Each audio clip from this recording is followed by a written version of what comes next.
Shalom a todos! Estamos aqui para falarmos um pouco mais sobre adoração a Deus por nome, o nome divino, inclusive se ele deveria aparecer no Novo Testamento.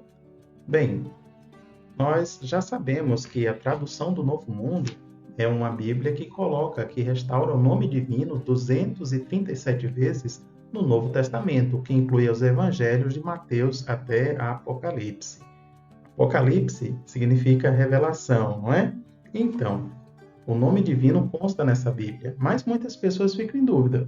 Como assim? O nome divino deveria aparecer no Novo Testamento? Será que foi só essa Bíblia que colocou? Nós temos a versão Peshitta, que se você tiver oportunidade, também inclui o nome divino no Novo Testamento. E talvez você não esteja familiarizado, mas tem essa versão aqui, Novo Testamento hebraico-português, ela é publicada, essa versão foi publicada em Londres, e a intenção dela, próximo a Londres, né? Essa versão foi publicada na Inglaterra, a partir de 1990, com a intenção de divulgar as escrituras hebraicas também na língua portuguesa. Então, ela é uma versão bilíngue, muito interessante, ela contém, de um lado, os textos bíblicos em hebraico, você pode acompanhar aqui, ó, e do outro lado também em língua portuguesa. E é muito interessante que essa versão também restaura o nome divino. Mas talvez você fique surpreso. Como assim? Jeová e Jeová no Novo Testamento? Bem, há algumas informações que às vezes escapam da gente, não é? E quando a gente se dedica um pouco mais a estudar, a gente encontra de fato essas informações e elas não são fraudulentas. Por exemplo, nós estamos familiarizados com os ensinamentos de Jesus. Nós queremos seguir Jesus, os ensinamentos dele, porque ele é nosso Senhor, é nosso exemplo e também é o meio de salvação que Jeová Deus, nosso Pai, providenciou para nos salvar, correto? O nome de Jesus, estamos acostumados a falar assim em língua portuguesa. Em hebraico, uma forma pode ser Yeshua, correto? Yeshua. Agora, se te perguntassem o que significa o nome de Jesus, você já parou para pensar nisso? Alguém já te informou sobre isso? Pois é, uma informação tão importante que às vezes passa por alto. Alguns vão dizer somente salvação. Essa é uma parte do significado. Mas como o nome de Jesus Cristo é em hebraico, tem Iê, esse Iê faz relação com o nome do Pai. Yehová, em hebraico, Jeová em português. Por isso o nome de Jesus significa Jeová. Jeová é a salvação, tá? Então, esse nome, ele indica, sim, que Jesus Cristo estava sendo enviado por Jeová, claro, para nos dar salvação. O Pai e o Filho estão trabalhando juntos nesse sentido. Então, veja que uma informação simples como essa, o significado do nome de Jesus, às vezes passa até despercebido, não é? Quanto mais se as Escrituras teriam cópias em hebraico. Mas por que estamos falando de cópias em hebraico? Porque, geralmente, o Novo Testamento, como temos hoje, ele é associado com as escrituras gregas. Sim, porque, de fato, a maior parte dos manuscritos, os mais antigos, inclusive, estão em grego. Os primeiros cristãos, ao que tudo indica, escreveram, copiaram muitas cópias dos manuscritos em grego. É claro que há indícios históricos que é possível que existissem cópias em hebraico, mas não temos essas cópias mais antigas em mãos.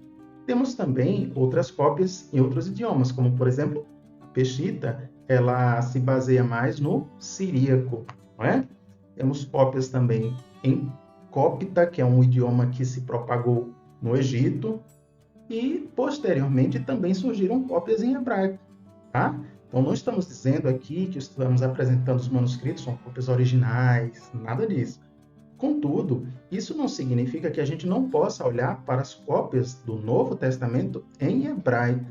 Isso mesmo, cópias do Novo Testamento em hebraico, manuscritos. Bom, esse aqui, por exemplo, é só um fragmento. O que quer dizer isso? Que é só uma pequena parte do Evangelho de Lucas. Isso mesmo, capítulo 1. Esse manuscrito aí é o EVR. Ele está na Biblioteca do Vaticano. É o EVR VAT 530 PT1. Lá no fólio V11, nós encontramos aqui parte de Lucas, capítulo 1, E ali também encontramos o nome divino, sempre grafado Yehová em hebraico. Sim, o tetragrama com as 4 letras e as vogais para se ler Yehová. Exatamente. Como nós, testemunhas de Jeová, traduzimos aqui no Brasil como Jeová. Esse manuscrito ele é datado por volta de 1400 a 1600 depois de Cristo. É claro que é só um fragmento, mas ele dá indícios de que o nome divino ocorria sim no Novo Testamento, concorda? Então, nós também temos disponível hoje em dia, como eu mostrei aqui há pouco, a Bíblia, o Novo Testamento hebraico-português, né? Os judeus costumam falar Brit Hadashah, né? A nova aliança. Mas um trecho que nós podemos dar uma olhada, que é muito interessante, é aqui no Evangelho de Mateus. No capítulo 22, o versículo 37, Jesus faz uma citação do texto hebraico. E é claro que ali também, citando Deuteronômio 6,5, ele cita o nome do Pai, e é, em hebraico, Yehová, em português chamamos Jeová. Veja que aqui no texto hebraico, por exemplo, ocorre o nome divino, ele está preservado, né? Infelizmente, em português não tem, mas sabemos que o correto seria traduzir ali, amarás a Jeová, teu Deus. Sabemos que Jesus Cristo, ele citava as Escrituras, e lá onde tinha o nome do Pai, ele também falava o nome do Pai, porque ele não seguia a tradição dos homens, mas é claro que ele honrava e glorificava o nome do Pai dele. Então, sabemos que Jesus citou, sim, o nome do Pai, conforme se encontra no Evangelho de Mateus, em hebraico. Também quanto àquela passagem que diz, Davi disse ao meu Senhor, senta-te à minha direita. Olha, é interessante que em hebraico, aqui está destacado na tela, né? Que esse Senhor aqui, de Davi, é chamado de Adon. Ele não é chamado de Adonai, que seria o termo para o Criador, o Eterno. Esse Senhor, é claro que se refere a Jesus Cristo, é uma profecia que se refere a Jesus Cristo. Mas será que ali teria outra palavra Senhor, como traduz na Almeida? Bem, a gente pode ver aqui que o texto hebraico diz Yehová. Então, o certo era manter ali o nome divino. Jeová disse a meu Senhor. Aí ficaria correto, não é? E evitaria atrapalhar o entendimento das pessoas.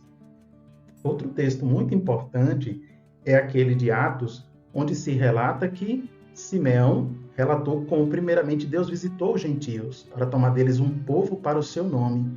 E com isso concorda as palavras dos profetas. E aí faz uma citação do profeta.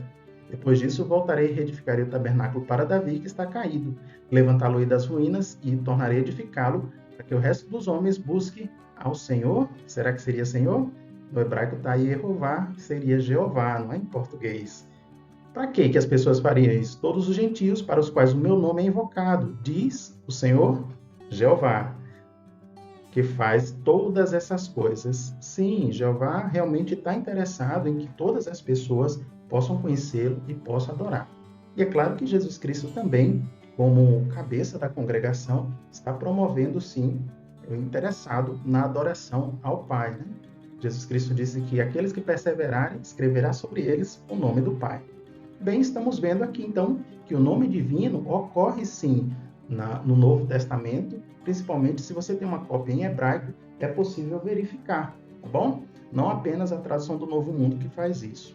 Agora, será que eu tenho algum indício de manuscrito em grego de que o nome divino deveria aparecer nos textos? Bem, temos uma prova histórica que é o Codex Marcialianus. Bom, esse Codex Marcialianus ele é escrito em grego. E aí ele traz, ali no trecho de Isaías, uma nómina sacra, quer dizer, uma palavra resumida, uma sigla para Senhor, que às vezes escreve como KY, KC, ou aqui a gente vê o K e essa letra aqui é um ômega, se não me engano, né? Parecendo um W. Então, olha só, aqui está escrito em grego. Nesse manuscrito, o copista deixou claro que quando se colocava KN, KY, KC, se referindo a Kyrios ou Curios, então era referente a Senhor, era uma palavra em grego usada para Senhor. Só que qual Senhor? Que Senhor que estava se referindo? Olha, ele deixou claro nas notas aqui, do lado, que se tratava do tetragrama. Tá? E aí ele colocou a transliteração desse tetragrama como seria em grego aqui, ial. Vendo? Era uma possibilidade de pronúncia lá no grego, tá? Então as pessoas de fato sabiam que em alguns algumas passagens onde ocorria Kyrios, Senhor, deveria se colocar o nome divino, seja o tetragrama, seja a pronúncia conforme eles conheciam. Então, esse manuscrito deveria ser tomado como relevante no sentido de apontar para quem vai fazer a tradução da Bíblia que o nome divino deveria, sim, mesmo que no grego se usasse muito Senhor, Kyrios, mas em alguns momentos ele se referia ao Pai Jeová, que tem nome próprio, né? Que ele escolheu para si. No hebraico, Yehová, em português, Jeová. Outros eruditos também, eles se davam conta de que o nome divino deveria aparecer. Aqui, essa Bíblia enorme, ela foi produzida em 12 idiomas, tá? Uma Bíblia que tinha as colunas em 12 idiomas. Foi Elias Hurry que produziu em 1599, é conhecida hoje, e você pode acessar também online, como Poliglota de Nuremberg. E é interessante que esse erudito sabia que lá no hebraico, no Novo Testamento, também deveria constar o nome de Deus ali, ó. A gente vê em hebraico Yehová, tá bom? Muito bem. Nós temos ainda, mais recentemente, outras cópias das escrituras em hebraico que estão surgindo, como este, por exemplo, Gaster Hebrew, de 1810. Ele também preserva no Novo Testamento aqui, ó, o nome de Deus, tá? Que você vê o tetragrama, aqui em Mateus mesmo, o texto que a gente leu agora há pouco. Também lá no Apocalipse, quando fala o Alfa e o Ômega, ele coloca aqui a sigla V-Ha-Shem. Hashem, porque os judeus às vezes não pronunciam o nome divino, eles colocam Hashem para substituir o nome divino. Tá? Temos ainda outros manuscritos que estão sendo analisados para se verificar a autenticidade, mas que se trata também de cópias do Novo Testamento em hebraico. Algumas delas talvez até mais antigas, como esse JTS, né? JTS Breslau. Ele talvez seja de 1300, por aí, depois de Cristo, entre outros que estão surgindo para análise, que estão na Biblioteca Nacional de Israel ou em outras bibliotecas, tá bom? Então, sim, existiam cópias antigas do Novo Testamento em hebraico, mas qual a datação exata? Bem, copiar o Novo Testamento em hebraico não era um mérito para um judeu antigamente, certo? Então, certamente quando existiam cópias, não era algo assim tão publicizado, porque para eles não interessava muito a produção do Novo Testamento, a difusão do Novo Testamento em hebraico. Mas essas cópias existiram. E sabemos que por volta dessa data, 1300, 1400, 1500, a Inquisição também era muito forte. Então, nem muitos escritos puderam sobreviver, mas alguns estão vindo à tona a partir de 2018, 2019, 2020. E isso mostra que, sim, é possível olhar para os textos dos evangelhos ou do Novo Testamento também em hebraico, apesar de termos os manuscritos em grego. Se você não entende de hebraico, está começando, talvez goste de dar uma olhada nessa Bíblia que é online, é gratuita, né? Transliterada online.